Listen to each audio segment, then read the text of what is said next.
நான் வந்து சொல்கிறது என்னென்னா, நம்ம ரொம்ப டீப்பாக ரொம்ப ஸ்ட்ரிக்டான ஒரு டயட் ஃபாலோ பண்ண போகிறது கிடையாது. நம்ம ரெகுலராக என்ன எடுத்துப்போமோ, கிட்ஸுக்கு நான் என்ன செஞ்சு தரனோ அதுலேருந்து நமக்கு என்ன தேவையோ ப்ரோட்டீன், ஃபைபர், கார்போஹைட்ரேட் இருக்கிற மாதிரி மட்டும் நான் மீல்ஸ் வந்து செட் பண்ணி எடுத்திருக்கேன்.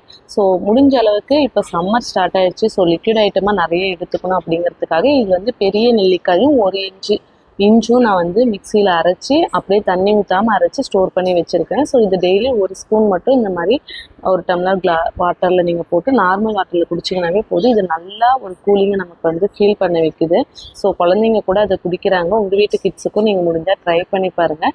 ஈவினிங் 6 o'clock ஒரு டீ மட்டும் எடுத்துகிட்டேன். மீல்ஸ் நான் வந்து ஒரு நேரம் தான் சாப்பிட்ருந்தேன். ஸோ நைட்டு வந்து நான் வாக்கிங் போகிற டைம் 8:30 ஆகிடுச்சு. ஸோ 8:30லேருந்து 9 o'clock வரையும் தான் நான் வாக் பண்ணேன். ஸோ 5 ஸ்டெப்ஸ் தான் வாக் பண்ண முடிஞ்சுது. தம்பிங்க அதுக்குள்ளே கூப்பிட ஆரம்பிச்சிட்டாங்க. நாளைக்கு விளாக்ல பார்க்கலாம். பாய்.